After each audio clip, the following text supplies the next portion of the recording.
Hi പ്രിയപ്പെട്ടവരെ, അസ്സലാമു അലൈക്കും വറഹ്മത്തുള്ളാ. ഇന്ന് റമദാൻ 17 ബദർ ദിനം. ഇന്ന് ഭാഷാ സമര ചരിത്രം ജ്വലിക്കുന്ന ഓർമ്മകൾ നമ്മൾക്ക് മുമ്പിൽ ഓടിയെത്തുന്ന ഒരു ദിനമാണ് ബദർ ദിനം എന്ന് പറഞ്ഞാൽ. നമുക്കൊരിക്കലും മറക്കാൻ കഴിയാത്ത ഒരു ദിനത്തിലൂടെയാണ് ബദർ ദിനം നമ്മളിലൂടെ കടന്നു പോകുന്നത്. ഇന്നത്തെ മാർച്ച് 7 ചന്ദ്രിക ദിനപത്രത്തിൽ വന്നിട്ടുള്ള ലേഖനം, പ്രിയപ്പെട്ട സുഫിയാൻ അബ്ദുസ്സലാം എഴുതിയിട്ടുള്ള ലേഖനമാണ് ഞാൻ നിങ്ങൾക്ക് മുമ്പിൽ എത്തിക്കുന്നത്. ഭാഷാ സമര ചരിത്രം ജ്വലിക്കുന്ന ഓർമ്മകൾ എന്ന തലക്കെട്ടിലാണ് പ്രിയപ്പെട്ട സുഫിയാൻ അബ്ദുസ്സലാം ഈ ഒരു ലേഖനം എഴുതിയിട്ടുള്ളത്. ഞാൻ ലേഖനത്തിലേക്ക് കിടക്കുക. 1400 റമദാൻ 17 ബുധൻ അറബി ഭാഷയുടെ സംരക്ഷണത്തിനു വേണ്ടി മുസ്ലിം യൂത്ത് ലീഗിൻ്റെ കർമ്മഭടന്മാർ ജീവൻ ത്യജിച്ചും രക്തം നൽകിയും വീരോചിത സമരം നയിച്ച അവിസ്മരണീയ ദിനം. മജീദ് റഹ്മാൻ കുഞ്ഞിപ്പമാർ രക്തസാക്ഷിത്വം വഹിച്ച ദിവസം. അറബി ഭാഷയെ കേരളത്തിൻ്റെ പൊതുവിദ്യാഭ്യാസ മേഖലയിൽ നിന്നും തൂത്തെറിയണമെന്ന് ദിവാസ്വപ്നം കണ്ട് മാർക്സിസ്റ്റ് സർക്കാർ മുട്ടുപിറച്ച ദിവസം. സമരഭടന്മാർക്കെതിരെ നിറയൊഴിച്ചാൽ എല്ലാം അവസാനിക്കുമെന്ന് മനക്കോട്ട കെട്ടിയവർ നിരാശരായ ദിവസം. കേരളീയ മുസ്ലിം സമൂഹത്തിനും അറബി ഭാഷ സ്നേഹിതകൾക്കും ഒരിക്കലും മറക്കാൻ സാധിക്കാത്ത ചരിത്രമാണ് PKK ബാവയും KPA മജീദും നേതൃത്വം നൽകിയിരുന്ന മുസ്ലിം യൂത്ത് ലീഗ് നയിച്ച ഭാഷാ സമര പോരാട്ടം. 46 വർഷം പിന്നിടുമ്പോഴും ഒരു സമരം ആവർത്തിച്ച് അനുസ്മരിക്കപ്പെടുന്നുവെങ്കിൽ അതെത്രമാത്രം ഐതിഹാസികമായിരുന്നു എന്ന് മനസ്സിലാക്കാവുന്നതേ ഉള്ളൂ. മതനിരാസ ആശയങ്ങൾ തത്വശാസ്ത്രപരമായി പേറി നടന്ന കമ്മ്യൂണിസ്റ്റുകാർ അവരുടെ ഉപദേശികളായ ബുദ്ധിജീവികൾക്കും അറബി ഭാഷയോടും അത് സമ്മാനിക്കുന്ന സാംസ്കാരിക സമൂഹത്തോടും ഉണ്ടായിരുന്ന കടുത്ത വിരോധവും അസൂയയുമായിരുന്നു അറബി ഭാഷയ്ക്കെതിരെ കരിനിയമങ്ങൾ നിയമങ്ങൾ ഉണ്ടാക്കാൻ പ്രേരിപ്പിച്ചത്. 1980 ജനുവരി 25 ഒന്നാം EK നായനാർ സർക്കാർ അധികാരമേറ്റതോടെ അറബി ഭാഷയെ സ്കൂളുകളിൽ നിന്നും ഉന്മൂലനം ചെയ്യാൻ വേണ്ടിയുള്ള ഗൂഢാലോചനകൾ കമ്മ്യൂണിസ്റ്റ് ബുദ്ധിജീവികളുടെ നേതൃത്വത്തിൽ ആരംഭിച്ചു. പ്രൈമറി വിദ്യാഭ്യാസ രംഗത്തെ മാതൃഭാഷ മാത്രമേ പാടുള്ളൂ എന്ന വാദമാണ് അവർ ഉയർത്തിപ്പിടിച്ചത്. ഭാഷാബോധന നയം എന്നാണ് അവർ അതിനെ പേരിട്ടത്. അധികാരത്തിൽ വന്ന് 5 മാസത്തിനുള്ളിൽ തന്നെ 1980 ജൂൺ 11 സർക്കാർ ഉത്തരവിറക്കി. അറബി പഠിക്കണമെങ്കിൽ 3 നിബന്ധനകളാണ് ഉത്തരവിൽ പറഞ്ഞിരുന്നത്. അവ അക്കമഡേഷൻ, ഡിക്ലറേഷൻ, ക്വാളിഫിക്കേഷൻ എന്ന് വിളിക്കപ്പെട്ടു. അറബി റെഗുലർ വിഷയമല്ല എന്നും അതുകൊണ്ടുതന്നെ സ്കൂൾ കെട്ടിടത്തിൽ അറബി പഠിപ്പിക്കാൻ പറ്റില്ലെന്നും അതിന് പ്രത്യേക സ്ഥല സൗകര്യങ്ങൾ ഒരുക്കണമെന്നും അനുശാസിക്കുന്നതാണ് ഒന്നാമത്തെ നിബന്ധന. അതിനെയാണ് അക്കോമഡേഷൻ എന്ന് വിളിക്കുന്നത്. ഒരു കുട്ടി അറബി പഠിക്കാൻ ഉദ്ദേശിക്കുന്നുണ്ടെങ്കിൽ കുട്ടിയുടെ രക്ഷിതാവ് 6-ാം പ്രവൃത്തി ദിവസത്തിന് മുമ്പ് ഹെഡ് മാസ്റ്ററുടെ മുമ്പിൽ നേരിട്ട് ഹാജരായി ഒപ്പിട്ട് കൊടുക്കണം എന്നതാണ് ഡിക്ലറേഷൻ എന്ന പേരിൽ അറിയപ്പെടുന്ന രണ്ടാമത്തെ നിബന്ധന. മൂന്നാമത്തേത് ക്വാളിഫിക്കേഷനാണ്. അക്കാലത്ത് അറബി അധ്യാപകർക്ക് മാത്രമല്ല പുതിയ അധ്യാപകരിൽ ചിലർക്കും SSLC ഉണ്ടായിരുന്നില്ല. ഇൻ സർവീസ് കോഴ്സുകളിലൂടെയാണ് അത് പരിഹരിച്ചിരുന്നത്. അറബി അധ്യാപകർക്ക് ഓറിയൻ്റൽ ടൈറ്റിൽ യോഗ്യത മതിയായിരുന്നു.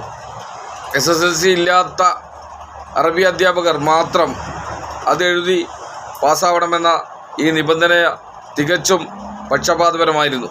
ഉത്തരവിൻ്റെ പ്രത്യാഘാതങ്ങൾ മനസ്സിലാക്കിയ KDF നേതാക്കളായിരുന്ന PK Ahmed Ali Madani, Kulathur T Muhammad മൗലവി തുടങ്ങിയവർ CH മുഹമ്മദ് കോയ അടക്കമുള്ള മുസ്ലിം ലീഗ് നേതാക്കളെ ധരിപ്പിച്ചു. പ്രശ്നപരിഹാരത്തിന് രാഷ്ട്രീയ ഇടപെടലുകൾ അനിവാര്യമാണെന്നാണ് അവർ അഭ്യർത്ഥിച്ചത്.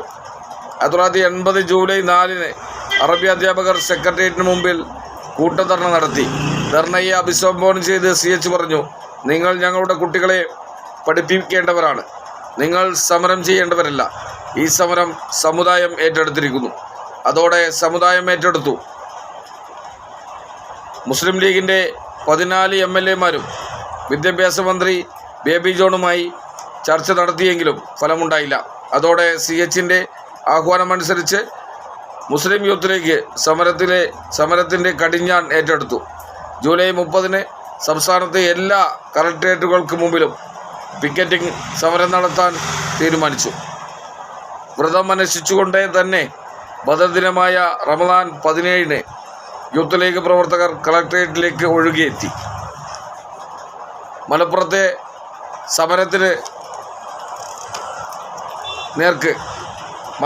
സമരത്തിന് നേർക്ക് പോലീസ് അകാരണമായി വെടിവെച്ചു. മൈലപ്പുറത്തെ കോതേങ്ങൽ അബ്ദുൽ മജീദും തേഞ്ഞിപ്പലത്തെ കല്ലിടുമ്പിൽ ചിറക്കൽ അബ്ദുറഹ്മാനും കാളികാവിലെ ചെന്നംകുളങ്ങര അബ്ദുള്ള എന്ന കുഞ്ഞിപ്പയും പോലീസ് വെടിവെപ്പിൽ വീരമൃത്യു വരിച്ചു. മൂവർക്കും 22, 24 വയസ്സ് മാത്രമായിരുന്നു പ്രായം. വെടിവെപ്പിനെ തുടർന്ന് യൂത്ത് ലീഗ് പിന്മാറുമെന്ന് പ്രതീക്ഷിച്ച സർക്കാരിന് തെറ്റി. കേരളത്തെ ഞെട്ടിച്ച സംഭവം പിറ്റേ ദിവസം CH നിയമസഭയിൽ അവതരിപ്പിക്കാൻ ശ്രമിച്ചപ്പോൾ സ്പീക്കർ AP കുര്യൻ അനുമതി നിഷേധിച്ചു.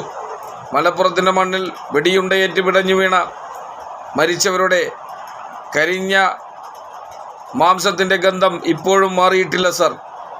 അതെല്ലാം മറന്ന് ഇവിടെ നിയമനിർമ്മാണത്തിൽ പങ്കെടുക്കണമെന്നാണോ നിങ്ങൾ പറയുന്നത്? CH മുഖ്യമന്ത്രിയോടും സ്പീക്കറോടും രോഷാകുലനായി.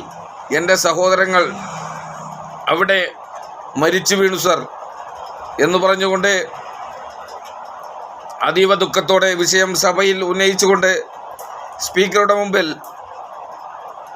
ധർണക്കായി ചെന്ന യൂത്ത് ലീഗ് സെക്രട്ടറി കൂടിയായിരുന്ന KP മജീദിനെ വാച്ച് ആൻഡ് വാർഡ് മർദ്ദിച്ചു. അങ്ങേയറ്റം ആവശ്യനായി ബോധരഹിതനായ അദ്ദേഹത്തിന് കോൺഗ്രസ് ലീഗ് നേതാക്കൾ സംരക്ഷണമൊരുക്കി.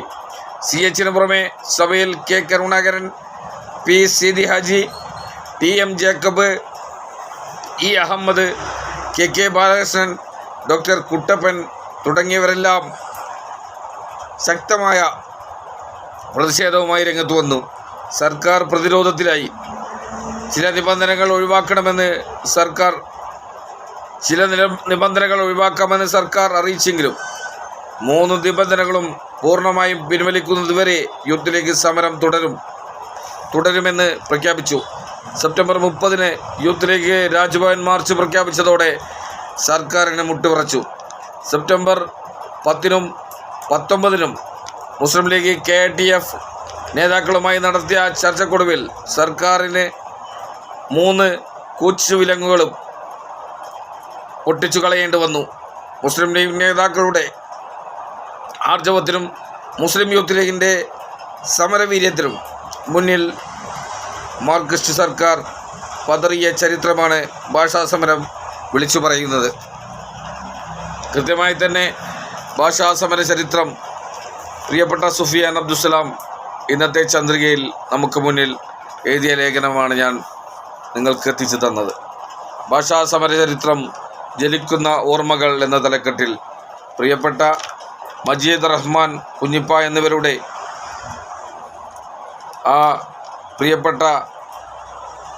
പ്രിയപ്പെട്ടവരുടെ ഫോട്ടോവും അതോടൊപ്പം തന്നെ CH KP Majeed Sahib, PK Ahmed Ali Madani, Kulathur T മൗലവി തുടങ്ങിയ ആളുകളുടെ ഫോട്ടോസും അടങ്ങിയ റിപ്പോർട്ടാണ് ഇന്നത്തെ ചന്ദ്രികയിൽ എത്തിയിട്ടുള്ളത്.